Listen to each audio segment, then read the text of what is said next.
Bismillahirrahmanirrahim. Alhamdulillahirrabbilalamin. Wassalatu wassalamu ala ashrafil anbiya wal mursalin Sayyidina Muhammadin wa ala alihi washabihi ajma'in. Subhanaka la ilma lana illa ma 'allamtana innaka antal alimul hakim wa tub 'alaina innaka antat tawwabur rahim. Allahumma shalli ala Sayyidina Muhammad wa ala ali Sayyidina Muhammad, amma ba'd. Jadi alhamdulillah pada sesi kali ini kita akan meneruskan perbincangan kitab Bidayatul Hidayah, bab yang ke-11, iaitu adab-adab mengerjakan sembahyang. Jadi sebagaimana kita tahu, kita dah baca tentang taharah, iaitu bersuci, iaitu adab yang kedua ataupun ketiga, adab masuk tandas, kemudian adab istinja, kemudian adab mandi dan juga adab berwuduk. Jadi selepas kita dah settle semua itu, maka dalam keadaan ini kita akan membincangkan tentang adab-adab mengerjakan solat ataupun adab-adab mengerjakan sembahyang. Jadi saya bacakan sedikit semua kita akan ulasnya.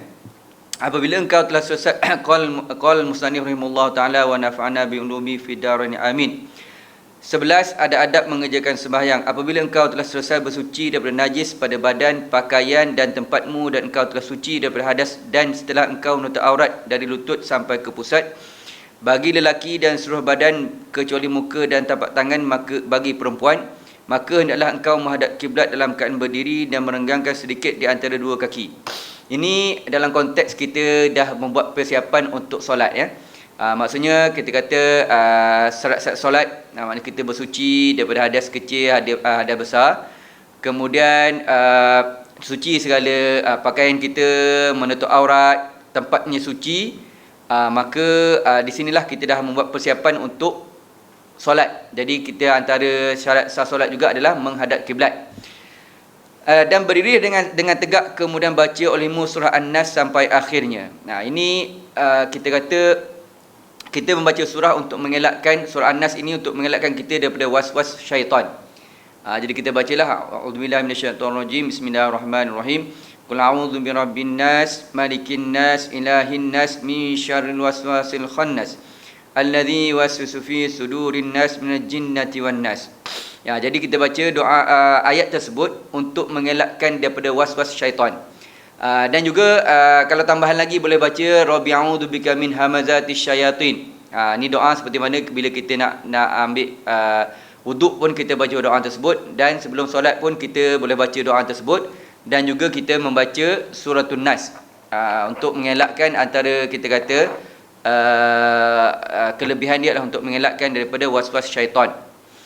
Kemudian engkau baca surah tersebut, surah An-Nas, dengan niat untuk membentengi dirimu daripada godaan syaitan yang terkutuk.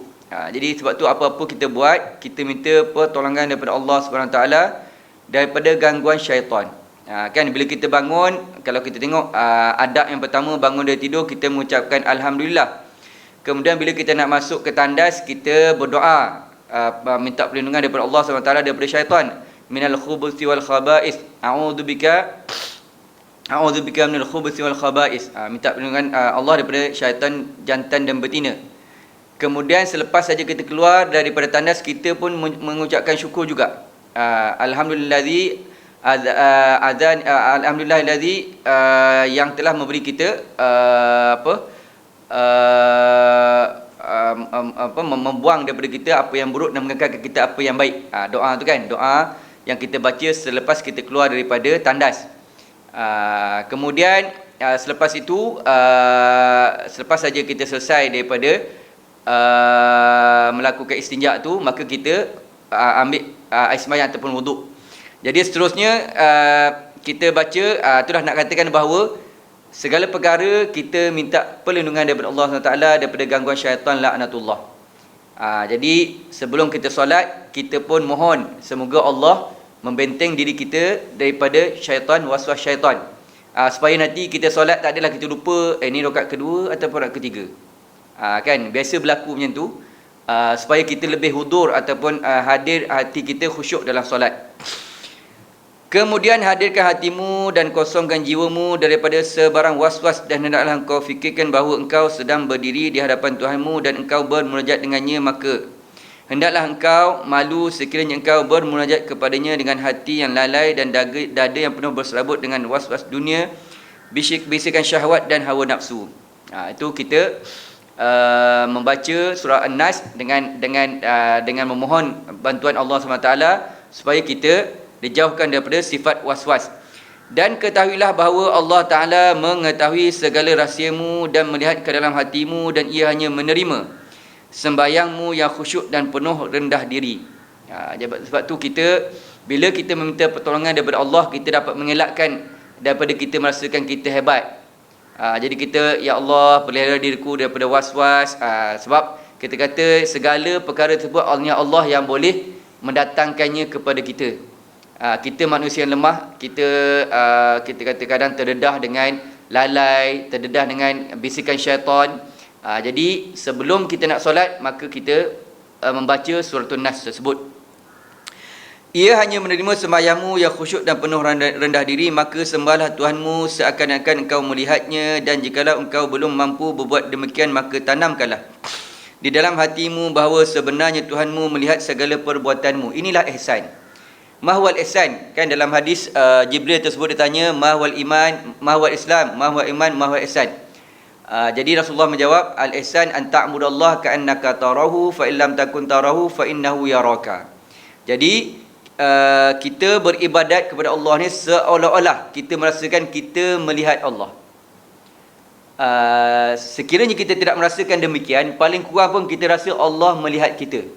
Jadi kita rasa merasakan diri kita diawasi oleh Allah SWT sepanjang masa. Terutama dalam konteks ini, dalam konteks kita solat. Kita memang bermunajat menghadapkan diri kepada Allah SWT. Jadi kita tumpukan segala hati kita, segala jiwa raga kita, dalam keadaan kita merasakan kita, Allah itu melihat apa yang kita lakukan. Apabila hatimu masih belum hadir dan anggotamu masih belum tenang, maka ini adalah dari sebab kurangnya makrifatmu terhadap kebesaran dan keagungan Tuhanmu. Jadi sebagaimana kita tengok Rasulullah SAW, disebabkan cinta dia, rindu dia untuk beribadat, solat, sehinggalah kakinya lebam. Kemudian Rasulullah pernah mengatakan qurratu aini fi solah. Jadi Rasulullah mengatakan solat itu menyebabkan diri dia menjadi tenang, dia boleh berehat, dan dia mencinta untuk solat. Sebab itulah medium ataupun peluang untuk Rasulullah bermunajat kepada Allah SWT secara terus. Cuba engkau bayangkan jika ada orang yang soleh dari keluargamu yang sedang memperhatikan dan meneliti sembahyangmu, maka pasti ketika itu engkau akan mendapati hatimu menjadi khusyuk kepadanya dan segala anggotamu menjadi tenang di hadapannya. Oleh itu kembalilah engkau menasihati dirimu dan katakan padanya. Ni antara jalan untuk kita nak betul-betul merasakan yang kita ni berhadapan dengan Allah SWT. Kita bayangkanlah seorang soleh ataupun guru kita melihat kita solat, maka kita akan cuba solat kita dalam keadaan yang amat terbaik. Maka di sinilah kita kata kita cuba wujudkan situasi tersebut. Kita solat dalam keadaan Allah melihat kita, kita merasakan Allah melihat kita. Jadi kita akan persembahkan solat kita dengan solat yang terbaik. Oleh itu kembalilah engkau menasihati dirimu dan katakan padanya. Ini kalau contoh kita kata dalam konteks kita nak mendidik diri kita supaya khusyuk. Wahai nafsuku, tidakkah engkau merasa malu kepada Allah Ta'ala Tuhanmu yang menciptakanmu? Betapa engkau boleh malu di hadapan manusia yang lemah ini, dan dia hanyalah salah satu daripada hamba Tuhanmu. Apabila manusia ini meneliti sembahyangmu, engkau lebih khusyuk dan anggotamu menjadi tenang, dan sembahyangmu menjadi elok di hadapannya, sedangkan ia tidak memiliki apa-apa dan tidak dapat memberi apa-apa kemudaratan atau kemanfaatan kepadamu.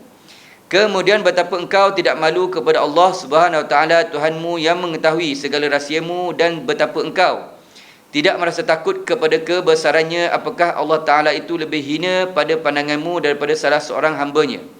Maka alangkah besarnya kezalimanmu dan alangkah bersangatan jahilmu dan alangkah besarnya permusuhanmu terhadap dirimu sendiri. Jadi dinyatakan kat sini, sedangkan kalau kita solat depan seorang yang halim, kita boleh merasakan maknanya akan mempersembahkan solat yang terbaik, maka lebih-lebih lagi kita membayangkan keadaan seolah-olah Allah melihat kita. Anta'budallah ka'annaka tarahu fa illam takun tarahu fa innahu yaraka. Itu ya, kita tanamkan dalam hati kita supaya kita dapat menunaikan solat dalam keadaan yang terbaik. Maka rawat hatimu dengan cara-cara yang seperti ini. Inilah antara jalan untuk kita dapatkan khusyuk dalam solat. Barangkali pada suatu masa nanti ia akan khusyuk juga. Dan sebenarnya engkau tidak memperolehi apa-apa yang di dalam sembahyangmu kecuali sekadar mana yang engkau khusyuk padanya. Sebab tu hudur qalbi ini amat penting. Maksudnya hadir hati dalam solat. Hadir hati dalam solat inilah dia panggil khusyuk. Jadi jalan khusyuk ni antaranya itulah kita merasakan, yang pertama kita merasakan yang kita beribadat kepada Allah SWT dalam keadaan kita melihat Allah. Jika kita tidak merasakan demikian, maka kita merasakan Allah melihat kita. Adapun sembahyang dikerjakan dalam keadaan lalai dan lupa, maka sebenarnya sembahyang itu sendiri masih perlu kepada istighfar dan kifarah bagi menyempurnakannya. Jadi sebab tu kalau kita tengok bagaimana rahsia solat itu dilihat kepada di mana kita punya hadir hati kita dalam solat. Sebab tu dia ada hadis menyebutkan kita dapat pahala solat tu 1/6, 1/10, 1/8, 1/7 mengikut keadaan khusyuk kita atau merujuk kepada kehadiran hati kita dalam solat tersebut. Apabila hatimu terhadir, maka jangan lupa engkau membaca iqamat walaupun jikalau engkau hanya sembahyang sendirian. Dan apabila engkau sembahyang berjamaah, maka hendaklah engkau azam kemudian engkau azan kemudian diikuti dengan iqamah, lalu engkau berniat, maka kata olehmu di dalam hatimu misalnya. Ini bila kita dah tadi kita dah baca surah An-Nas, kita dah kosongkan hati kita, kita nak beribadat kepada Allah SWT, kita membayangkan yang kita ni Allah melihat kita, maka kita dah masuk kepada rukun, kita kata antara rukun untuk berniat. Jadi kita dah baca sebelum ni niat. Apa itu niat? Niat itu adalah kita berniat untuk melakukan sesuatu muqtarinan bil fi'li, dan terus kita laksanakan. Kalau kita nak lakukan sesuatu tapi kita buat akan datang, itu dipanggil azam, berazam ya.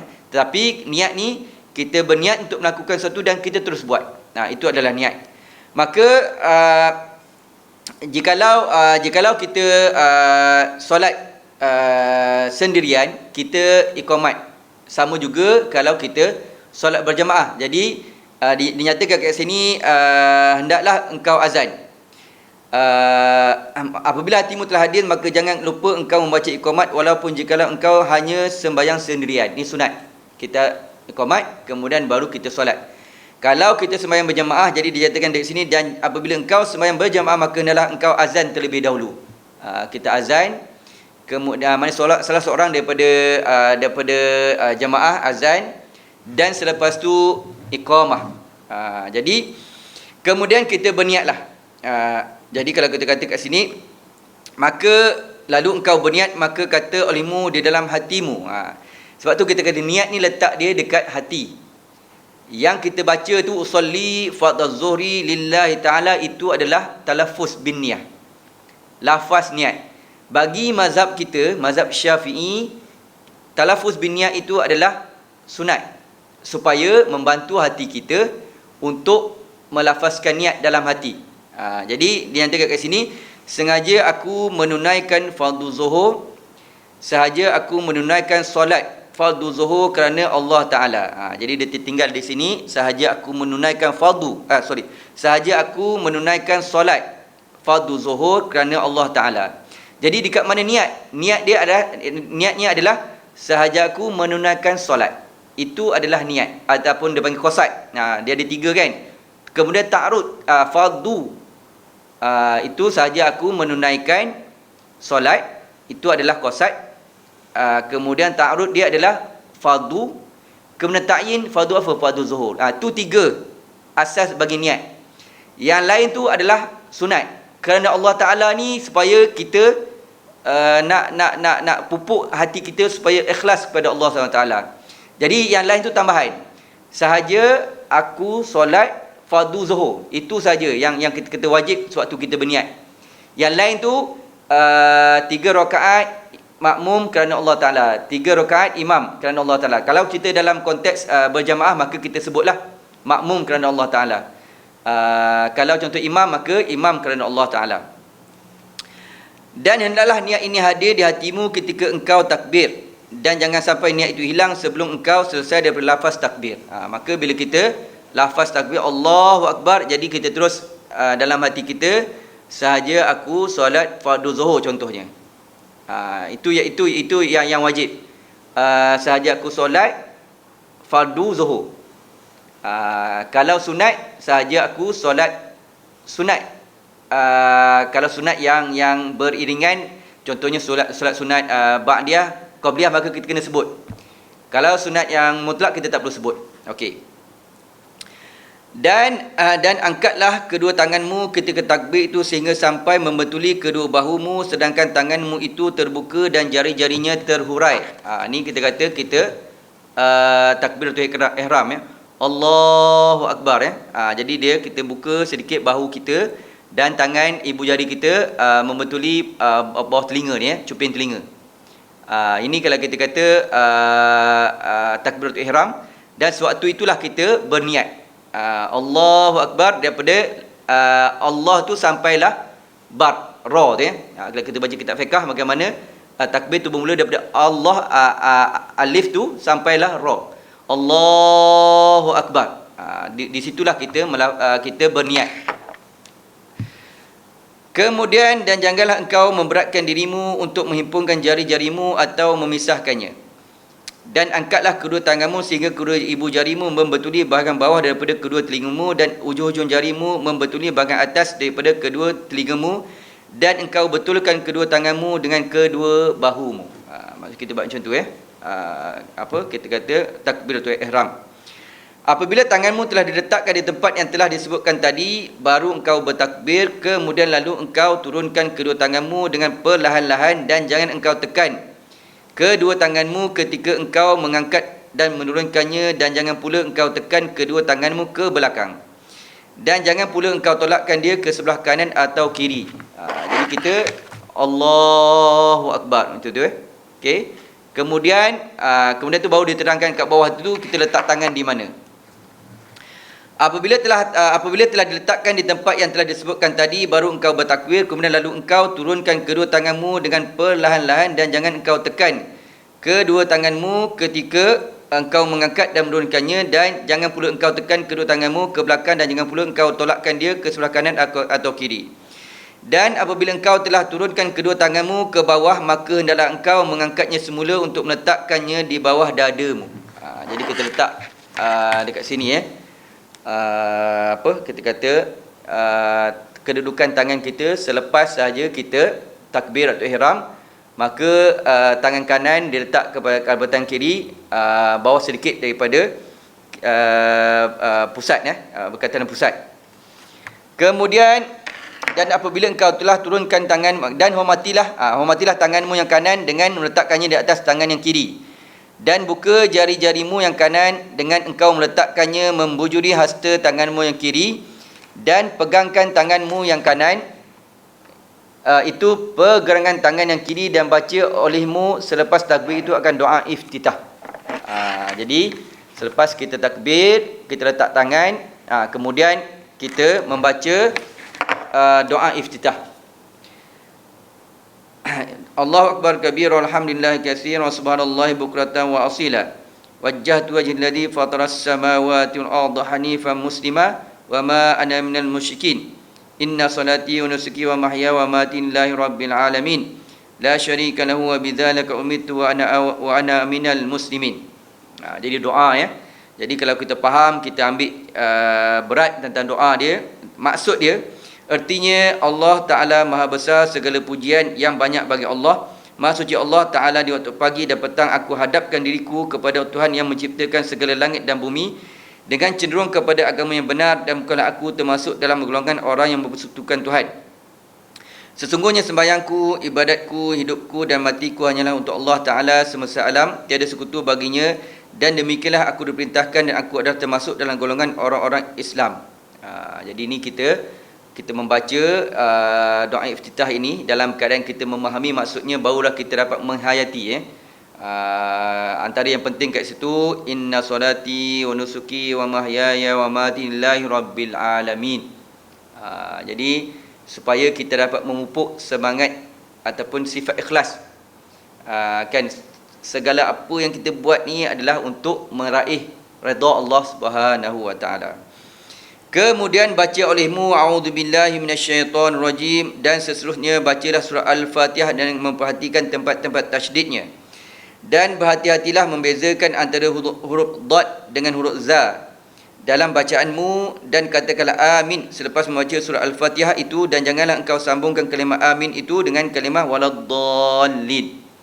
Ini kita kita kata kita dah faham cara-cara tajwid ataupun membaca Al-Fatihah. Dan jaringkanlah bacaanmu pada surah Al-Fatihah dan surah yang mengikutnya pada sembahyang subuh, maghrib dan isyak, iaitu pada 2 rakaat yang permulaan, kecuali bila engkau seorang makmum, dan nyaringkan dengan kalimah amin.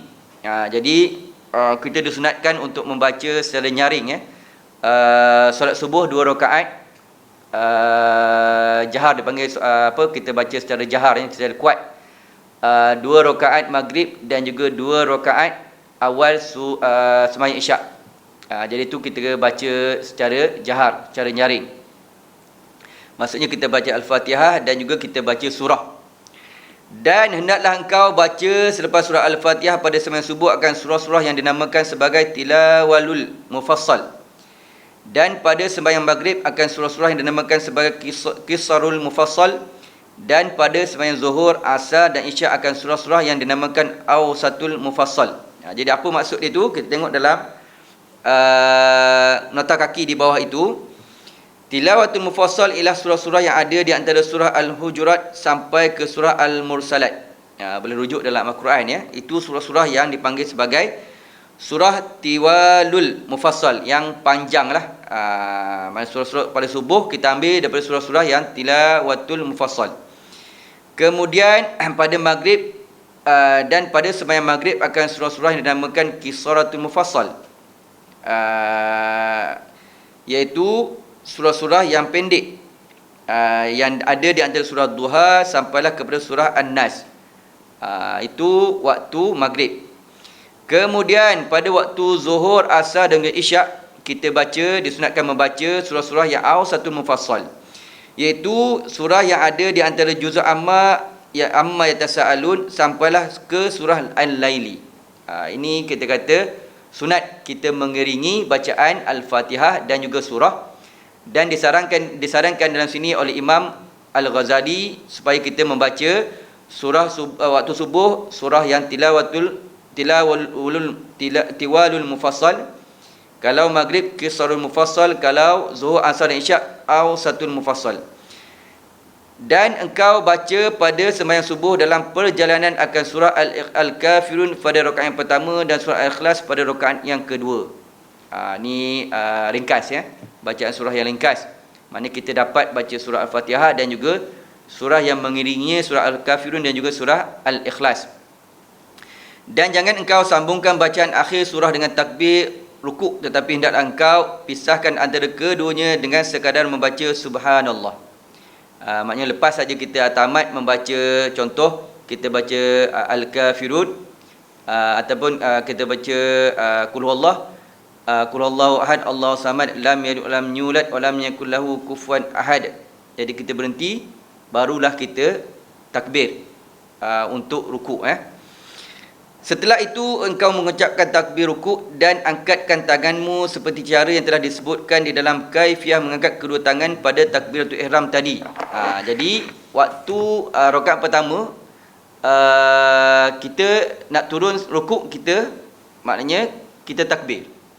Dan juga tangan kita pun kita takbir seperti mana kita takbiratul ihram pada permulaan solat tadi. Dan panjangkanlah takbir, bacaan takbir itu sehingga engkau sampai berada dalam keadaan rukuk yang sempurna. Allahu Akbar, sampai kita rukuk. Maka letakkan kedua tanganmu di atas kedua lututmu, sedangkan jari-jarimu terhurai dan tegakkan lututmu baik-baik. Ini pun penting ya, kalau kita kata dalam mengikut imam, kita kena pastikan kita kemudian daripada imam. Kadang-kadang jemaah ni kadang tercepat, bila kita mendahului imam maka boleh batal solat. Sebab tu kena pastikan. Kalau contoh macam solat imam tu imam yang tua, kadang-kadang dia lambat. Sebab tu kena tunggu sampai imam dah habis, maknanya kalau biasanya kita Allahu Akbar, dah habis akbar tu baru kita ikut. Supaya nanti takut kita mendahului imam, kita boleh rukuk dengan cepat. Tapi kalau imam yang berusia sedikit, dia lambat. Jadi tu hati-hati. Kadang-kadang terdapat makmum yang mendahului imam. Jadi boleh batal solat kalau mendahului imam. Maka letakkan kedua telapak tanganmu di atas kedua lututmu, sedang jari-jarimu terhurai dan tegakkan lututmu baik-baik. Ni waktu kita nak rukuk, jadi dia seolahnya kita seperti papan kan, dia kata kat situ. Dan rata belakang lehermu dengan kepala sehingga semuanya kelihatan seperti sekeping papan. Jadi tegak macam tu ni dia sudut kita pinggang sampai ke kepala, dan kaki kita lurus, tangan kita kena pegang kepada lutut dengan keadaan kita huraikan. Maksudnya kita tak rapatkan tangan tersebut Dan renggangkan kedua sikumu dari lambungmu, sedangkan perempuan tidak berbuat demikian. Bahkan ia merapatkan sebahagian anggota kepada bahagian yang lain. Kalau lelaki kita renggang, kalau perempuan dia rapat tangan dia punya lambung tu lambung. Dan baca olehmu ketika rukuk itu 3 kali, Subhanarabbil azim wa bihamdih. Maha suci Tuhanku yang maha agung dengan segala pujiannya. Dan jikalau engkau sembahyang sendirian, maka lebih baik engkau tambahkan bacaan tasbih itu sampai 7 kali atau 10 kali. Disunatkan untuk tambah tetapi kalau menjadi imam, maka kita baca 3 kali sajalah, supaya ringan jemaah ataupun makmum tidak merasa berat lambat kita solat. Kemudian engkau angkat kepala sampai engkau kembali tegak seperti sebelum rukuk, dan angkatlah kedua tanganmu sambil engkau membaca Sami Allahu liman hamidah. Ini i'tidal. Selepas kita baca tasbih tadi, Subhanallah al-azim wa bihamdih, kalau imam 3 kali kalau kita solat seorang bolehlah 3 kali, 7 kali atau 10 kali. Dan apabila engkau telah kembali berdiri tegak, maka baca olehmu Rabbana lakal hamdu mil'us samawati wa mil'ul ardh wa mil'u ma syi'ta min syai'in ba'd. Jadi kita boleh tambah doa tersebut kan, biasa kita baca Rabbana lakal hamd. Jadi kita boleh tambah mil'us samawati wa mil'ul ardh wa mil'u ma syi'ta min syai'in ba'd. Wahai Tuhan kami, bagimu segala pujian sepenuh langit dan bumi, dan sepenuh apa jua sesuatu yang engkau kehendaki setelah itu. Ini kita rukuk, kemudian kita i'tidal. Dan jikalau engkau sembahyang subuh, maka bacalah kunut ketika engkau i'tidal dan pada rakaat yang kedua. Ini kita maklum kan, maknanya pada rakaat kedua selepas i'tidal, maka kita membaca doa kunut. Kemudian hendaklah engkau turun untuk sujud sambil mengucap Allahu Akbar tanpa mengangkat kedua tangan. Jadi kita kata kita dah bangun, Sami Allahu liman hamidah, Rabbana lakal hamd, Allahu Akbar, maka terus tanpa kita perlu lagi mengangkat tangan. Dan pertama kali letakkan dahulu kedua lututmu, setelah itu baru letakkan kedua tanganmu, dan diiringi dengan dahimu pada dahi itu terbuka. Ini kita kata kita turun daripada rukuk kepada sujud. Jadi kita turun lutut dulu, kemudian baru tangan, kemudian barulah dahi sekali dengan hidung. Dan letakkan hidungmu bersama dengan dahimu, dan renggangkan kedua sikumu daripada lambungmu, dan renggangkan pula perutmu daripada kedua pehamu. Maknanya kita dalam konteks ini bagi turun selepas i'tidal itu turun dulu dengan lutut, bukan turun dengan tangan dulu. Ini Tulun lutut dulu, kemudian tangan, kemudian barulah muka, dahi dan juga hidung. Dan letakkan hidungmu bersama dengan dahimu dan renggangkan kedua sikumu daripada lambungmu dan renggangkan pula perutmu daripada kedua pahamu. Ini bagi lelaki. Kita renggangkan lambung, kemudian perut kita. Bagi lelaki, bagi perempuan dia semuanya rapat. Dan perempuan tidak berbuat demikian, ia hendaklah merapatkan sebahagian anggota kepada sebahagian yang lain. Dan letakkan kedua tanganmu di atas lantai berbetulan dengan kedua bahumu, dan janganlah engkau hamparkan kedua hastamu di atas lantai seperti perbuatan anjing. Dan baca olehmu ketika sujud itu akan tasbih subhan rabbil a'la wa bihamdih. Tak boleh kita letakkan kedua-dua tangan kita macam ni seperti anjing. Jadi dia mesti kita angkat sedikit. Dan juga kita renggangkan bagi lelaki, kalau bagi perempuan dia rapat. Dan baca subhan rabbil a'la wa bihamdih, maha suci Tuhanku yang maha tinggi dengan segala pujiannya. Engkau baca tasbih ini 3 kali apabila engkau sembahyang berjamaah, dan 7 atau 10 kali apabila engkau sembahyang sendirian. Kemudian engkau bangkit dari sujudmu sambil mengucap Allahu Akbar sehingga engkau duduk dengan sempurna. Dan duduklah di atas tapak kakimu yang kiri, dan tegakkan tapak kakimu yang kanan, dan letakkan kedua tanganmu di atas kedua pahamu sedang jari jemarimu dan kaki turai tidak digenggam, dan baca olehmu. Ini maksudnya bila kita dah sujud, nak duduk antara dua sujud, Allahu Akbar. Itu ya. Jadi kita letakkan tangan kita dekat bangkit dari sujud sehingga engkau duduk, dan duduklah di atas tapak kakimu yang kiri, dan tegakkan tapak kaki yang kanan. Kan kita tegakkan tapak kaki kita yang kiri, yang kanan, kita punya kita berat duduk di sebelah yang kiri. Dan letakkan kedua tanganmu di atas kedua pahamu sedangkan jari jemarimu dalam keadaan terhurai tidak digenggam, dan baca olehmu rabbighfirli warhamni wajburni warzuqni wahdini wajburni wa'afini wa'fu anni. Wahai Tuhanku, ampunilah aku, kasihilah aku, berilah rezeki kepadaku, berikanlah hidayah kepadaku, dan sempurnakanlah kekuranganku, dan afiatkan badanku, dan maafkan kesalahanku.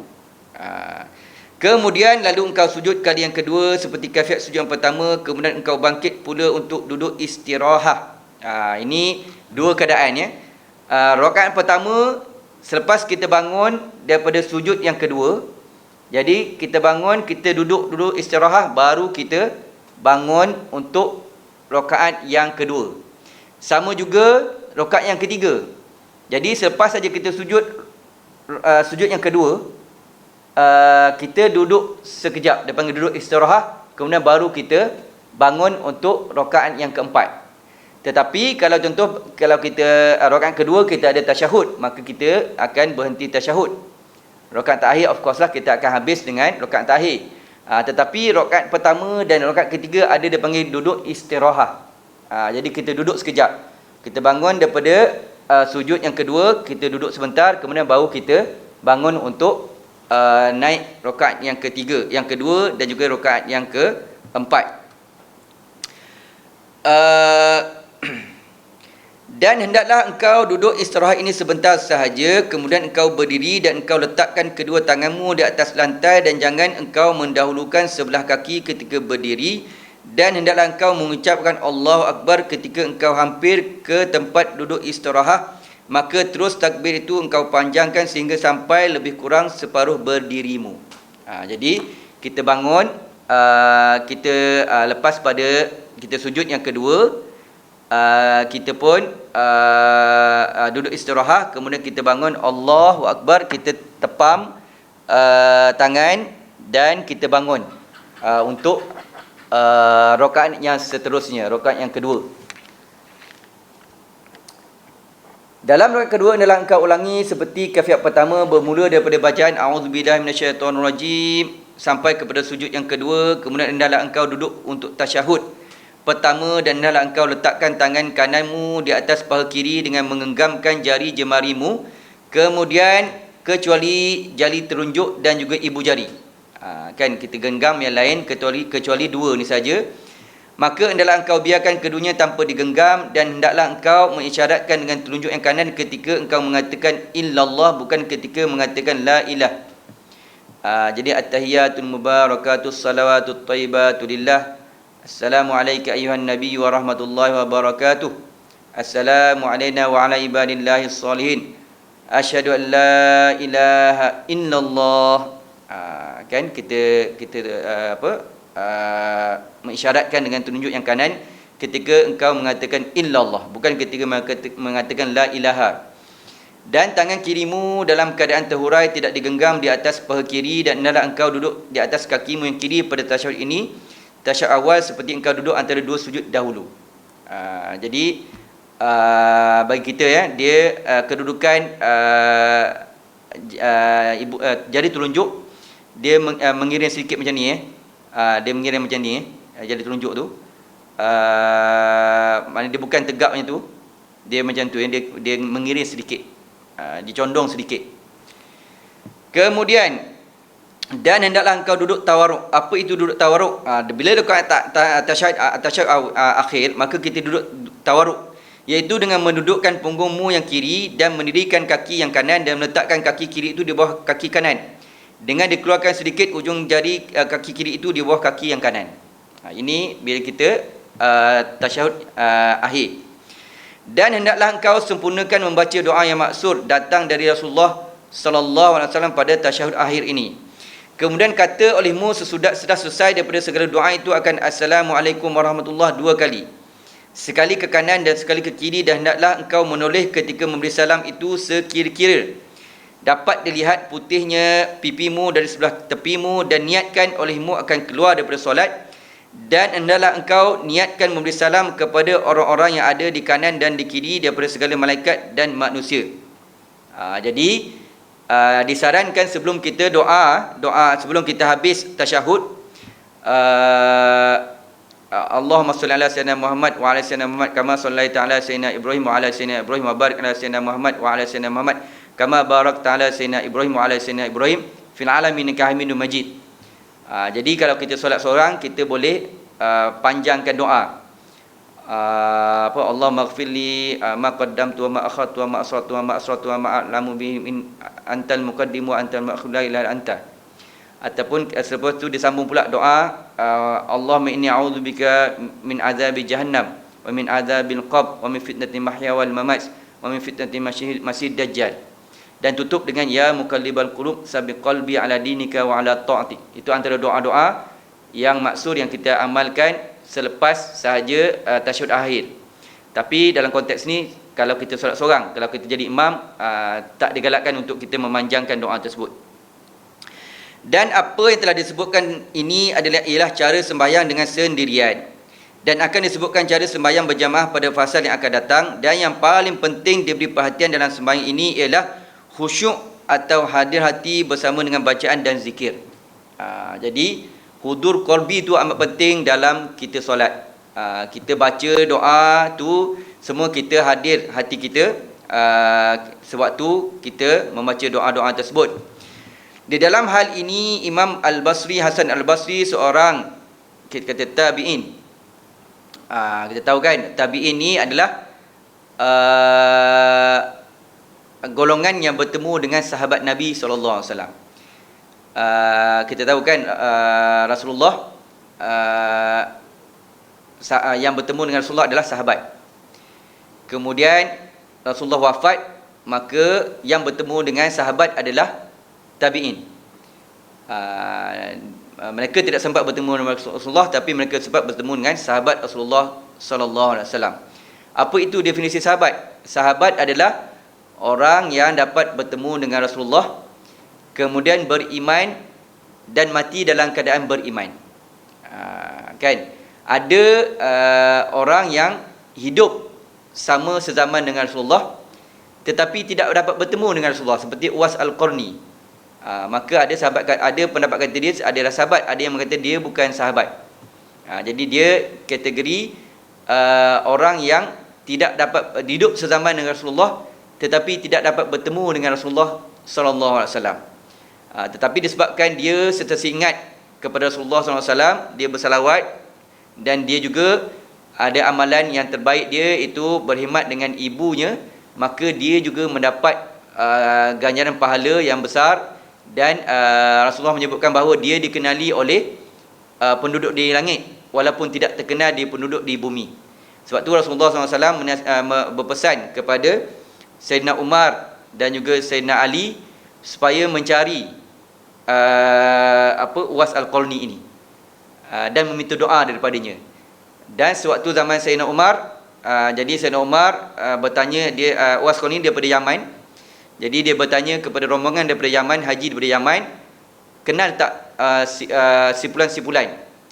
Jadi terkejut dia orang sebab Uwais Al-Qarni ni hanyalah pengembala kambing, yang menjaga kambing. Jadi Sayyidina Umar berjumpa dengan beliau, jadi dia terkejut. Khalifah mau berjumpa dengan dia, apa salah dia? Jadi Sayyidina Umar kata, Rasulullah pernah berpesan supaya Sayyidina Umar pergi mencari Uwais Al-Qarni ini dan meminta doa daripadanya. Jadi itu sedikitlah. Kita kata Hasan Al-Basri ni adalah golongan tabi'in. Jadi apa kata Imam Hasan Al-Basri? Kullu salatin la yahduru fiha al-qalbu fahiya ila al-uqubati asra'u. Setiap sembahyang yang tidak hadir hati padanya, maka sembahyang itu lebih dekat kepada sisaan daripada rahmat. Jadi kita maknanya solat mestilah perlu hadir qalbi, hadir hati. Jadi kalau kita lalai dalam solat, maka kita tak dapat manfaat daripada solat tersebut. Kan kalau kita kata solat tetapi masih lagi melakukan perkara-perkara maksiat, maka mungkin ada masalah di solat dia. Solat itu tidak khusyuk, tidak hadir. Kemudian Rasulullah SAW bersabda, innal abda la yusalli as-salata fala yuktabu lahu sudusuha wala usyruha wa innama yuktabu lil abdi min salati biqadri ma aqala minha. Sesungguhnya seorang hamba itu mengerjakan sembahyang padahal tidak dituliskan ganjaran sembahyang itu melainkan hanya 1/6-nya atau 1/10-nya sahaja, dan hanya saja ditulis ganjaran sembahyang itu mengikut banyak mana yang dia khusyuk di dalamnya. Itu pentingnya hudur qalbi itu, hadir hati dalam solat, khusyuk dalam solat. Kita ingat Allah dalam solat. Kalau kita baca buku-buku tasawuf, jadi kita ingat Allah sewaktu dalam solat, kan? Dan caranya juga kita memahami apa-apa yang kita baca, zikir-zikir dalam solat. Kita memahami kita kata surah-surah yang kita baca, supaya kita tidak tergelincir daripada ingat selain daripada ingat Allah Subhanahu Wa Taala sewaktu kita dalam solat. Itu adab yang pertama, iaitu adab mengerjakan sembahyang. Jadi dia ringkas, Jadi bagi yang ingin mendalami, kita faham ini kitab ni dipanggil, sebab tu dia panggil Bidayatul Hidayah, permulaan jalan hidayah. Jadi boleh rujuk kepada kitab-kitab fiqh untuk kita berbincang lebih detail berkenaan dengan ibadat solat. Kemudian kita masuk kepada adab yang ke-12, iaitu adab menjadi imam dan adab menjadi makmum, iaitu adab sembahyang berjamaah. Jadi di sini ada beberapa adab yang yang digariskan oleh Imam Al-Ghazali, iaitu sebanyak 13 adab. Adab yang pertama, sebaik-baiknya bagi seseorang imam itu bahawa ia meringkaskan sembahyangnya. Dia ringkaskan sembahyang dia, taklah terlampau cepat, taklah terlampau lama. Dalam hal ini Sayyidina Anas bin Malik radhiyallahu anhu berkata, aku tidak pernah sembahyang di belakang seorang yang lebih ringkas sembahyangnya tetapi lebih sempurna selain daripada Rasulullah sallallahu alaihi wasallam. Kan kita pernah bagaimana bila kita jadi imam, kita faham makmum kita ada berbagai keadaan. Ada tu nak cepat dengan urusan dia, ada yang kita kata dengan punya berbagai-bagai urusan selepas itu, maka kita meraihkan jemaah kita dengan sembahyang yang ringkas tetapi sempurna. Yang kedua, janganlah imam memulakan dengan takbiratul ihram sebelum muazzin selesai daripada iqamatnya dan sebelum saf dibetulkan. Jadi dalam adab kita sembahyang berjamaah, maka dimulakan iqamah. Maknanya iqamah, muazzin iqamah, kemudian imam membetulkan saf, kemudian barulah imam takbiratul ihram. Imam hendaklah mengangkat suaranya dengan takbir dan makmum pula jangan mengangkat suaranya kecuali sekadar untuk mendengarkannya kepada dirinya sendiri. Imam akan takbir atau ihram dengan kuat, makmum takbir untuk diri sendiri saja, didengar oleh diri sendiri sahaja. Imam hendaklah berniat menjadi imam supaya ia mendapat pahala berjamaah. Imam ni kena niat imam sebab kalau dia tidak niat imam maka dia tidak dapat pahala berjamaah. Jikalau imam tidak berniat menjadi imam dan makmum di belakang berniat mengikut imam, maka sah sembahyang sekalian makmum dan mereka mendapat pahala berjamaah. Dan sah juga sembahyang imam tetapi ia tidak mendapat pahala berjamaah. Sebab tu kena ingat imam waktu niat itu dia mesti niat dia menjadi imam. Makmum walaupun dia tak niat tetapi sebab dia mengikut imam tu dia anggap dia pun mendapat pahala berjamaah.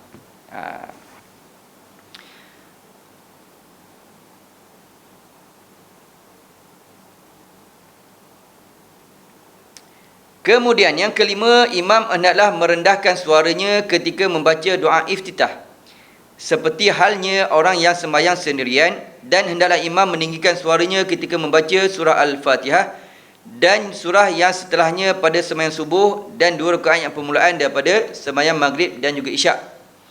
Dan begitulah pula orang yang sembahyang sendirian. Dan hendaklah imam meninggikan suaranya dengan perkataan amin pada setiap rakaat yang ditutupkan meninggikan suaranya dalam bacaan. Dan hendaklah makmum menyertai imamnya meninggikan suara dalam bacaan amin dengan tidak terkemudian daripadanya. Bila imam membaca surah Al-Fatihah dalam rakaat pertama, dalam 2 rakaat awal subuh, maghrib dan isyak, maka selepas saja waladdallin,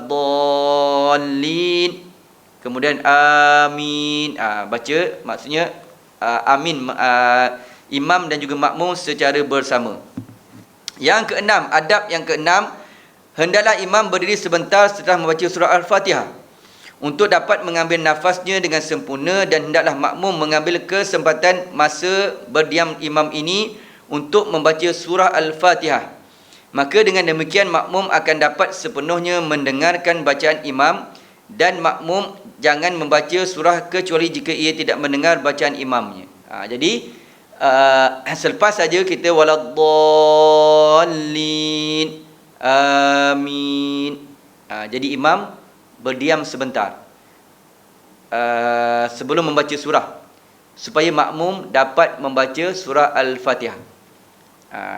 Jadi kalau setengah kitab fiqh, waktu kita diam tu kita baca surah Qul Huwallah untuk mengisi masa tersebut. Baca Qul Huwallah, kemudian baru kita membaca surah sunat, supaya sewaktu kita berhenti tu makmum dapat membaca surah Al-Fatihah. Dan bila kita membaca surah selepas Al-Fatihah itu, maka makmum dapat mendengar bacaan imam.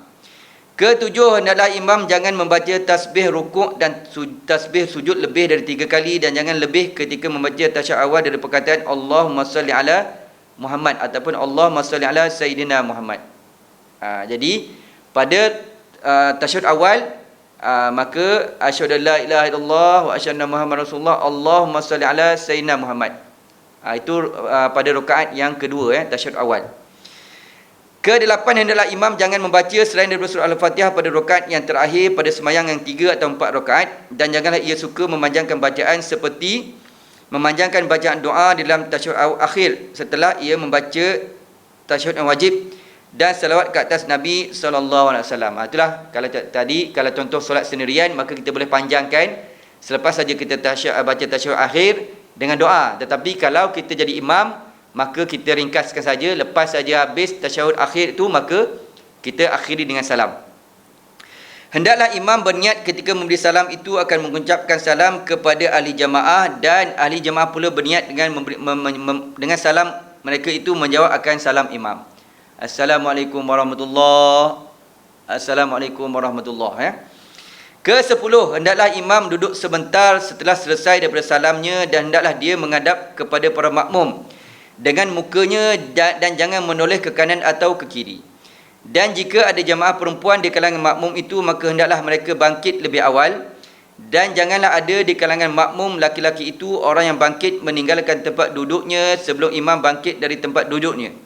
Dan hendaklah imam bangkit dari tempat duduknya menuju ke sebelah kanan atau kiri, tetapi menuju ke sebelah kanan itu adalah lebih afdal. Ini kalau dalam kitab ini, jadi imam dia selepas dia solat, jadi biasa kita akan baca Alhamdulillahillazi lam yattakhidh waladan wa lam yakul lahu syarikun fil mulk wa lam yakul lahu waliyyun yunazziruka bi takbira. Jadi dia baca wirid-wirid selepas solat itu. Kalau kita baca kitab Munatul Musalli, imam dia akan duduk mengiring, maknanya pipi kanan dia mengiring kepada makmum. Kalau kita baca kitab Imam Ghazali, kita pusing terus, ya, maknanya imam terus menghadap kepada jemaah. Kalau kita baca kitab Maniatul Musalli, kita mengiring ke kanan saja, ya, kita mengiring ke kanan.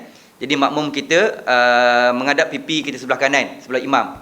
Jadi biasanya kalau kita lepas solat, kita akan istighfar 3 kali, kemudian kita akan baca la ilaha illallah wahdahu la syarikalah lahul mulku wal hamdu wa ala kulli syai'in qadir.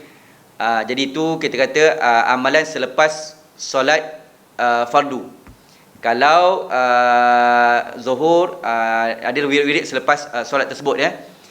Jadi maknanya bukan kalau kita lepas solat kita terus menghadap ke depan saja, ya. Tetapi mula kita istighfar 3 kali, kemudian kita lafaz la ilaha illallah wahdahu la syarikalah 3 kali, kemudian kita akan mengiring kepada sebelah kanan, kita punya makmum sebelah kanan, ataupun kalau ikut Imam Ghazali, kita terus berpusing menghadap kepada makmum. Kemudian ini di sudut ke-11, janganlah imam menghususkan dirinya dengan doa ketika membaca kunut dalam sembahyang subuh seperti kunut orang yang sembahyang sendirian, seperti dia berkata, ini di sudut domir, domir ini diubahlah. Kalau contoh jamak diubahkan kepada na lah. Kalau yang awal tu Allah mahdini fiman hadait wa afini fiman afait wa tawallani fiman tawallait wa barik li fima atat wa qini syarra ma qadait, ini domir untuk diri, ya. Allah tunjukkanlah daku, ya Allah tunjukkanlah daku seperti mana yang kau memberi petunjuk kepada orang, ya seperti mana orang yang diberi petunjuk.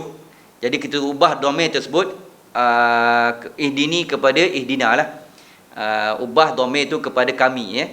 Sebab kita meraihkan, kita berdoa, di belakang kita makmum yang akan mengaminkan doa. Jadi doa tu doa kami, bukan doa aku. Kalau doa aku ni untuk sembahyang sendirian. Tetapi hendaklah dia berdoa dengan lafaz Allahumma hdina fiman hadais wa afina fiman afais wa tawallana fiman tawallais wa barik lana fima a'tais wa qina syarra ma qadais. Jadi bila kita tengok maksud dia amatlah baik, ya.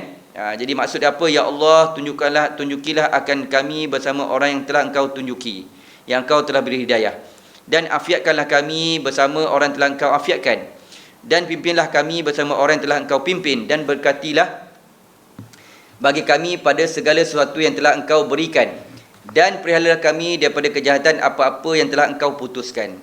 Dan hendaklah imam meninggikan suaranya dengan kunut, dan para makmum hendaklah mengaminkannya di belakang, dan janganlah pula mereka mengangkat tangan ketika berkunut, kerana perkara itu tidak sabit datang daripada perbuatan Rasulullah sallallahu alaihi wasallam. Tapi kita tengok nota kaki 9 itu. Pendapat Imam Ghazali dalam masalah ini adalah dhaif. Pendapat yang kuat ialah sunat mengangkat tangan ketika membaca kunut. Jadi dalam konteks membaca kunut kita angkat tangan, ya. Sebab tu kita kena faham Imam Ghazali ni kita kata ulama mazhab kita, tetapi zaman dia zaman yang sebelum penyaringan mazhab dilakukan oleh Imam An-Nawawi. Jadi beberapa kan, kalau contoh dalam wuduk, Imam Ghazali menyatakan bahawa kita membaca doa kan waktu kita basuh muka, tetapi setelah kita tengok kaum mutamat mazhab Syafi'i mengatakan doa itu tidak sabit, maknanya kita tidak sabit dengan nas, doa membaca doa yang dibaca sewaktu kita mengambil air sembahyang. Sama juga yang inilah. Jadi Imam Ghazali kata tak perlu kita angkat tangan sewaktu membaca doa kunut. Tetapi kaul mu'tamad kata kita tadah tangan sewaktu kita membaca doa kunut. Kemudian para makmum dan imam hendaklah meneruskan bacaan sendiri-sendiri lafaz kunut hingga ke akhirnya, iaitu fa innaka taqdi wa la yuqda alaik wa innahu la yuzlima wa la yuzman alaik tabarakta rabbana wa ta'ala falakal hamdu ala ma qadait astaghfiruka wa atubu ilaik wa sallallahu ala sayyidina Muhammad wa ala alihi wa sahbihi wasallam. Dan kita tengok ada juga pendapat dekat sini, nombor 10 nota kaki nombor 10. Dan ada pendapat yang mengatakan bahawa imam kembali meninggikan suaranya ketika mengucapkan istighfar, taubat dan salawat di akhir kunut dan makmum mengaminkannya. Maka dikatanya bila sampai kepada astaghfiruka tu, imam tukar semula dhamir kepada kami. Nastaghfiruka wa natubu ilaik wa sallallahu ala sayyidina Muhammadin wa ala alihi wa sahbihi wasallam. Dan ada pendapat juga yang mengatakan bahawa imam kembali meninggikan suaranya hanya ketika mengucapkan salawat sahaja. Sebab tu kita dapat lihat amalan-amalan ada imam yang bila sampai kepada astaghfiruka tu dia menukar semula dhamir kepada kami. Wa nastaghfiruka wa natubu ilaik. Dan ada yang waktu selawat saja dia tinggikan baca kuat semula. Maknanya perbezaan pendapat di kalangan ulama. Dan juga di sebelah ada imam yang mengamalkannya. Ke-12, janganlah makmum berdiri sendirian di belakang saf, tetapi hendaklah ia masuk ke dalam saf atau ia menarik seorang makmum yang ada di hadapan untuk bersama dengannya di saf yang baru. Ini ada adab untuk kita nak dapat fadilat jamaah. Tak boleh duduk seorang saja. Contoh ada dua saf penuh, kemudian datang seorang untuk nak join solat jemaah tersebut. Maka kalau dia nak dapat pahala berjamaah, maka dia kena tarik ataupun dia minta beri isyarat kepada seorang makmum yang di hadapan dia, yang dalam saf, untuk dia undur supaya membentuk saf dengan ada dua orang saf kat situ, dengan orang yang masuk yang baru sampai dengan orang existing seorang yang tengah dalam saf. Diberi isyarat oleh orang yang baru nak join solat jemaah tersebut supaya dia undur dan membentuk saf bersama orang yang baru nak join saf tersebut, supaya orang yang baru join tu akan dapat pahala solat berjemaah. Kalau contoh dia tak buat macam tu, maka dia tak dapat pahala berjemaah. Dia hanya dapat ikut imam, tetapi dia tidak dapat pahala berjemaah sebab dia hanya seorang saja solat dekat belakang. Di saf yang ketiga tu dia seorang je.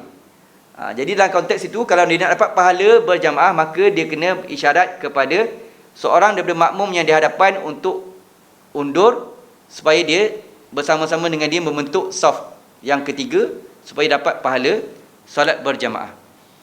Ke-13, janganlah makmum itu mendahului imamnya pada perbuatannya atau menyamainya. Bahkan hendaklah ia terkemudian daripada imamnya, maka janganlah makmum rukuk sebelum imam sampai kepada batas rukuk. Dan jangan makmum turun sujud sebelum dahi imam terletak di atas lantai. Ini penting. Sebab kadang-kadang imam, dia ada imam yang tua yang dia lambat pergerakan dia. Dia kadang Allahu Akbar, tetapi belum sampai lagi rukuk, dia tak habis lagi, tak sempurna rukuk, makmum dah rukuk sempurna. Itu dah mendahului imam. Sama juga bila imam nak turun untuk sujud. Kalau imam muda mungkin dia laju, maksud dia Allahu Akbar, terus dia sujud. Tapi setengah tu ada imam yang dia lambat, Allahu Akbar, waktu Akbar tu masih lagi kepala dia belum sampai lagi ke tempat sujud, makmum dah sujud, maka dia mendahului imam. Maka sebab tu berhati-hati. Kalau kita tengok kadang-kadang sembahyang jemaah ni, itu kadang-kadang ada imam makmum yang dia nak cepat je. Dia nak cepat je sujud, nak cepat rukuk, nak cepat saja pergerakan. Dia takuti dia mendahului imam, maka boleh terbatal solat dia. Maksudnya dia tak dapat pahala berjamaah. Jadi untuk yang terakhirnya, adab ke-13.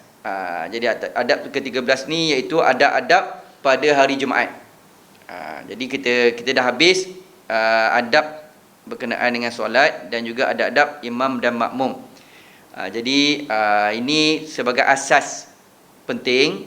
Jadi untuk mendalami lagi disarankan supaya kita rujuk kitab-kitab fiqh. Jadi adab ke-13, adab-adab hari Jumaat. Ketahuilah olehmu bahawa hari Jumaat itu adalah hari raya bagi orang Islam. Kita tahu ya, hari Jumaat itulah Sayyidul Ayyam, iaitu hari yang mulia yang telah dikhususkan oleh Allah SWT kepada umat Nabi Muhammad SAW. Dan pada hari itu ada satu saat waktu yang mustajab doa. Jadi kita tahu kan, waktu mustajab doa ni antaranya pada setiap hari pada waktu 2/3 malam. Setiap hari ada waktu mustajab doa. Dalam seminggu waktu hari Jumaat ada waktu yang mustajab doa. Dan juga ada riwayat kata hari Rabu selepas solat Zuhur hingga solat Asar, itu juga waktu yang mustajab doa. Dan tiada membetuli akan saat itu oleh seorang yang mukmin dengan doanya kecuali Allah akan memberi apa sahaja yang ia minta. Maka bersiaplah engkau untuk menghadapi hari Jumaat itu mulai dari petang hari Khamis lagi. Jadi sebab kelebihan hari Jumaat itu, maka kita membuat persiapan untuk bertemu dengan hari Jumaat bermula dari petang Khamis lagi. Kita maklum hari dalam Islam bermula selepas waktu maghrib. Bermula maghrib itu berubah hari. Maka hendaklah engkau membersihkan pakaianmu dan memperbanyak mengucap tasbih dan istighfar mulai daripada petang hari Khamis, kerana masa itu sudah menyamai kelebihan hari Jumaat. Dan berniatlah engkau untuk berpuasa pada hari Jumaat, tetapi hendaklah puasa itu engkau sertakan dengan puasa hari Khamis atau puasa hari Sabtu, kerana ada larangan bagi menghususkan berpuasa pada hari Jumaat sahaja. Jadi sebab hari Jumaat ini hari raya, hari kebesaran, maka kita tidak digalakkan berpuasa pada hari tersebut. Kalau kita nak berpuasa juga, maka kita puasa hari Khamis dengan hari Jumaat ataupun hari Jumaat dengan hari Sabtu. Apabila engkau berada di pagi hari Jumaat, hendaklah engkau mandi, kerana mandi hari Jumaat itu adalah satu kepastian hukumnya sunat muakkadah atas setiap orang yang balik, orang yang diwajibkan sembahyang Jumaat. Dan bersungguh-sungguhlah engkau di dalam menyucikan badanmu dengan mencukur bulu hari-hari misalnya, dan mengandam menghiasi misalnya, dan memotong kuku dan menggunakan kayu sugi, kayu miswak dan segala cara-cara bersuci. Kemudian ambillah perhiasanmu dengan pakaian putih, kerana itu lebih disukai di sisi Allah SWT. Dan pakailah minyak wangi sebaik-baik minyak wangi yang engkau miliki. Setelah itu bersegeralah engkau pergi ke masjid dan berjalan dengan perlahan-lahan dan dengan penuh ketenangan. Ini adab-adab sunat bagi hari Jumaat. Maksudnya pada hari Jumaat, kita orang pagi dia mandi sunat hari Jumaat bagi orang yang nak solat Jumaat. Yang kita kata bagi orang yang balik yang diwajibkan solat Jumaat, maka dia mandi sunat hari Jumaat.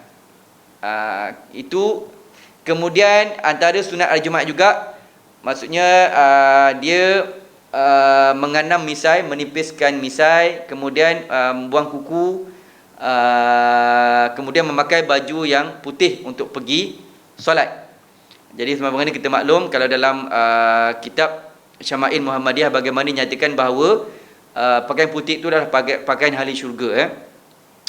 Kemudian dalam hal ini Rasulullah SAW telah bersabda, "Man raha fi sa'atil ula fa ka'annama qarraba badanatan, wa man raha fi sa'atil tsaniyati fa ka'annama qarraba baqaratan, wa man raha fi sa'atil sadisati fa ka'annama qarraba kabashan, wa man raha fi sa'atil rabi'ati fa ka'annama qarraba dajajatan, wa man raha fi sa'atil khamisati fa ka'annama qarraba baydatan, fa idza kharaja al-imamu tuyatil sufu wa rufi'atil aqlam wajtamatil malaikatu 'indal minbari yastami'una al-dhikra." Yang bermaksud siapa yang pergi ke masjid pada hari Jumaat pada jam yang pertama, maka seakan-akan ia berkorban seekor unta. Dan siapa yang pergi pada jam kedua, maka seakan-akan ia berkorban seekor safi, iaitu lembu. Dan siapa yang pergi pada jam yang ketiga, maka seakan-akan ia berkorban seekor kambing kibash. Dan siapa yang pergi pada masa jam yang keempat, maka seakan-akan ia berkorban seekor ayam. Dan siapa yang pergi pada jam yang kelima, seakan-akan ia berkorban sebiji telur. Dan apabila imam sudah keluar naik ke mimbar, maka dilipatlah buku catatan dan angkat segala kolam, dan para malaikat yang bertugas sebagai pencatat duduk di tepi mimbar untuk mendengar khutbah. Jadi dinyatakan dekat situ ada dalam kaki. Dalam riwayat lain disebutkan 6 jam. Ada 6 jam, dibagikan 6 jam pada hari Jumaat. Siapa yang pergi pada jam yang kelima, seakan-akan ia berkorban seekor burung. Siapa yang pergi pada jam masa yang keenam, seakan ia berkorban sebiji telur. Berkata Imam Ibnu Hajar, semua masa di antara terbit fajar sampai keluarnya khatib naik ke atas mimbar ketika gelincir matahari adalah dibagi kepada 6 bahagian, sama ada hari itu pendek atau panjang. Jadi daripada bermula gelincir matahari sampailah khatib naik ke mimbar itu dibagikan 6 masa. Jadi di setiap 6 masa itu ada ganjaran pahala untuk orang yang pergi ke masjid dalam masa-masa tersebut pada hari Jumaat. Dan ada riwayatkan bahawasanya kadar seorang hamba ketika melihat Allah pada hari kiamat nanti adalah berdasarkan kepada kadar segera orang itu pergi ke masjid. Kan kita kata bagaimana nikmat terbesar kita di hari akhirat nanti adalah nikmat bertemu dengan Allah Subhanahu Wa Taala. Jadi dinyatakan kat sini kadar seorang hamba ketika melihat Allah Subhanahu Wa Taala adalah berdasarkan kepada kadar segera orang itu pergi ke masjid. Apabila engkau masuk ke dalam masjid, maka tutuplah saf yang pertama. Tetapi jikalau orang sudah banyak, jangan engkau melangkahi bahu-bahu mereka, dan jangan engkau lalu di hadapan orang sedang sembahyang, dan pilihlah tempat duduk yang berdekatan dengan dinding atau tiang, sehingga orang tidak melintasi di hadapanmu. Ini ada adab kita masuk ke masjid. Kita tak boleh melanggar bahu orang yang di hadapan kita. Itu ada adab kita. Kita tak boleh melintasi orang yang sedang solat. Kan di antara orang tu dengan tempat dia sujud. Kan? Kemudian, dan jangan engkau duduk di dalam masjid kecuali setelah engkau kerjakan sembahyang sunat tahiyatul masjid. Ini adab kita waktu masjid. Kalau dalam adab kita dah baca dalam bab yang sebelum itu, kita masuk masjid dengan kaki kanan. Kemudian kita tidak duduk melainkan kita solat tahiyatul masjid. Dan yang lebih baik adalah engkau kerjakan sembahyang tahiyatul masjid itu 4 rakaat, dan engkau baca pada setiap rakaat setelah surah Al-Fatihah dan surah Al-Ikhlas 50 kali, kerana disebutkan dalam sebuah hadis bahawa siapa yang mengerjakan yang demikian itu, maka ia tidak mati kecuali setelah ia melihat akan tempat yang disediakan baginya dalam syurga, atau orang lain melihat akan tempat yang disediakan baginya itu. Dan jangan engkau tinggalkan sembahyang sunat tahiyatul masjid ini walaupun imam sedang membaca khutbah. Maka kita ringkaskan solat sunat tahiyatul masjid tersebut, ya. Dan disunatkan pula engkau sembahyang 4 rakaat sembahyang sunat mutlak, dan engkau baca pada rakaat yang pertama akan surah Al-An'am, dan pada rakaat yang kedua surah Al-Kahfi, dan pada rakaat yang ketiga surah Taha, dan pada rakaat yang keempat surah Yasin. Ini jikalau kita masih punya masa. Dan jika engkau tidak mampu membaca surah-surah ini, maka hendaklah engkau gantikan dengan surah Yasin, surah Ad-Dukhan, surah As-Sajdah dan surah Al-Mulk. Dan jangan engkau tinggalkan membaca surah-surah ini pada malam Jumaat, maka kelebihannya amatlah banyak. Maka ini antara surah-surah yang kita sunat membacanya pada malam Jumaat. Dan sesiapa tidak mampu membaca surah ini, maka hendaklah ia menggantikannya dengan memperbanyak membaca suratul Ikhlas dan memperbanyak mengucap salawat ke atas Rasulullah sallallahu alaihi wasallam. Seperti mana kita maklum, hari Jumaat juga adalah hari yang kita amat digalakkan untuk memperbanyakkan salawat ke hadrat Rasulullah sallallahu alaihi wasallam.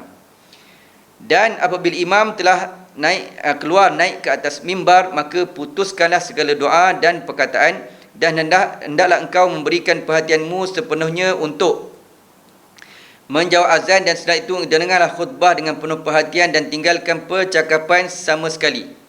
Kerana disebutkan dalam hadis, inna man qala li sahabi wal imamu yakhtubu ansit faqad lagha wa man lagha fala jumu'atalah. Sesungguhnya siapa yang berkata bagi kawannya ketika khatib sedang membaca khutbah, diamlah kamu, maka orang itu telah sia-sia, dan siapa yang sia-sia kerana sia-sia, maka siapa yang sia-sia bermakna ia tidak mendapat pahala Jumaat. Ini adab supaya kita mendapat pahala Jumaat. Sebab biasanya imam akan baca setengah masjid, imam akan baca peringatan supaya makmum tidak berkata-kata sewaktu imam membaca khutbah, semacam khatib membaca khutbah, supaya dia tidak maknanya supaya dia mendapat pahala Jumaat. Kalau kita nak ingatkan orang untuk diam sahaja pun kita tak dapat dah pahala Jumaat. Maka hikmah dia supaya kita fokus kepada mendengar khutbah yang disampaikan oleh khatib. Kita dilarang mengatakan diamlah kamu kerana perkataan diamlah kamu itu dikira satu percakapan. Dan sebaiknya jika engkau terpaksa juga menegur orang lain, maka cukuplah dengan menggunakan isyarat sahaja, bukan dengan perkataan. Kemudian semayanglah engkau bersama dengan imam seperti kaifiat semayang telah disebutkan. Apabila engkau salam dan selesai dari semayang, maka hendaklah engkau, sebelum engkau berkata-kata sesuatu, hendaklah engkau baca dulu surah Al-Fatihah 7 kali, surah Al-Ikhlas 7 kali, surah Al-Falaq 7 kali dan surah An-Nas 7 kali, kerana yang demikian itu akan memelihara engkau dari gangguan syaitan sehingga sampai ke minggu depan, dan ia akan menjadi benteng yang kukuh bagimu untuk menghadapi gangguan syaitan. Setelah itu baca olehmu akan doa. Jadi kalau setengah amalan itu selepas saja kita beri salam selesai saja solat Jumaat, kita membaca 7 kali surah Al-Fatihah, 7 kali surah Ikhlas, 7 kali surah Al-Falaq, 7 kali surah An-Nas. Dan kita tutup dengan doa Allahumma ya ghani ya hamid ya mubdi wa yu'id ya rahim ya wadud aghnini bihalalika am haramik wa bi ta'atika am ma'siyatik wa bi fadlika amman siwak. Yang bermaksud, ya Allah, Tuhan yang Maha Kaya, yang Maha Terpuji, yang memulakan ciptaan makhluk dan yang mengembalikannya, yang sangat kasih sayang dan sangat mencintai, kayakanlah aku dengan rezekimu yang halal, bukan dengan yang haram, dan anugerahkanlah kepada aku taat kepadamu, bukan maksiat, dan berikanlah aku dengan kelebihanmu dengan kelebihan orang lain. Setelah sembahyang Jumaat, hendaklah engkau sembahyang sunat ba'diyah Jumaat 2 rakaat atau 4 rakaat atau 6 rakaat. Engkau perbuat yang demikian itu 2 rakaat sekali salam. Maka telah diriwayatkan yang demikian itu dari Rasulullah sallallahu alaihi wasallam dalam beberapa cara yang berlainan. Kemudian hendaklah engkau duduk di dalam masjid sehingga sampai waktu maghrib atau sekurang-kurangnya sampai waktu asar. Ini sebab tu setengah negeri di Malaysia ni hari Jumaat itu menjadi hari cuti ya. Di Kedah, di Terengganu, di Pahang, di Kelantan, Kedah, Terengganu, Kelantan dan juga Johor. Hari Jumaat dia hari cuti. Jadi boleh gunakan peluang tersebut untuk beribadat. Dekat sini dia katakan, kemudian hendaklah engkau duduk di dalam masjid sehingga sampai waktu maghrib dan sekurang-kurangnya sampai waktu asar. Dan hendaklah engkau pandai menanti saat waktu yang mustajab doa itu, kerana saat itu dirahsiakan oleh Allah SWT pada sepanjang hari Jumaat. Maka biarlah engkau mendapati masa itu sedangkan engkau khusyuk dalam khusyuk dan merendahkan diri kepada Allah Ta'ala. Dan janganlah engkau hadir dalam masjid itu akan majlis atau halaqah yang tidak berfaedah ataupun majlis tukang kisah. Bahkan hendaklah engkau hadir dalam majlis ilmu yang bermanfaat, itu ilmu yang menambah takutmu kepada Tuhanmu dan mengurangkan gemarmu kepada dunia, kerana segala ilmu yang tidak mendorong engkau meninggalkan dunia dan tidak menggemarkan engkau untuk mencapai kebahagiaan abadi di akhirat, maka jahil daripada ilmu itu adalah lebih baik bagimu. Oleh itu berlindunglah engkau dengan Allah SWT daripada ilmu yang tidak bermanfaat. Jadi sebab tu kalau kita tengok amalan ulama juga ada setengah pondok, ada setengah ulama dia waktu di hujung asar hari Jumaat itu dia khususkan dengan berwirid, berzikir ya. Berzikir sampailah matahari hari Jumaat itu tenggelam. Jadi supaya nak dapatkan waktu yang mustajab doa tu. Dan hendaklah engkau memperbanyak berdoa ketika matahari naik dan ketika tergelincir dan ketika tenggelam, dan ketika engkau mendengar iqamat dan ketika khatib naik ke atas mimbar dan ketika orang berdiri untuk sembahyang, maka barangkali engkau menemui masa yang mustajab doa itu. Bila kita baca waktu mustajab bagi doa, inilah antara waktu dia. Waktu matahari naik, waktu matahari tergelincir, matahari tenggelam, ketika iqamat di antara azan dan juga iqamat, ketika khatib naik ke mimbar dan ketika orang berdiri untuk sembahyang, maka barangkali engkau menemui masa yang mustajab doa itu.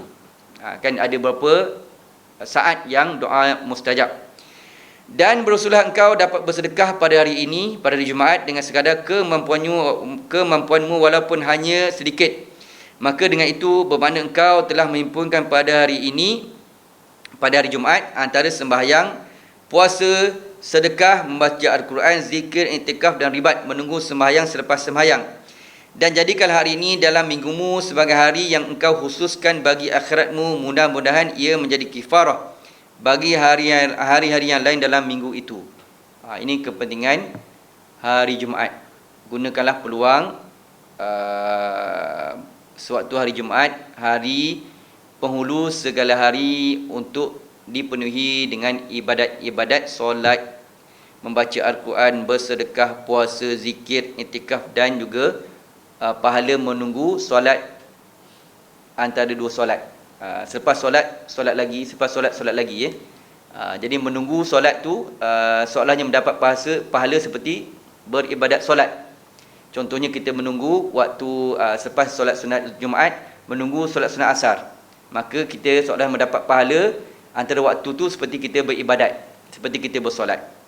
Jadi saya rasa itu sajalah pengisian untuk adab-adab ke-11, iaitu adab-adab mengerjakan sembahyang, kemudian adab-adab imam, adab-adab menjadi imam dan makmum, kemudian adab-adab pada hari Jumaat.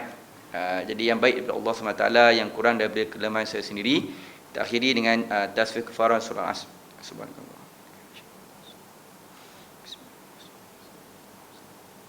Wabillahi taufiq wal hidayah. Wassalamualaikum warahmatullahi taala wabarakatuh.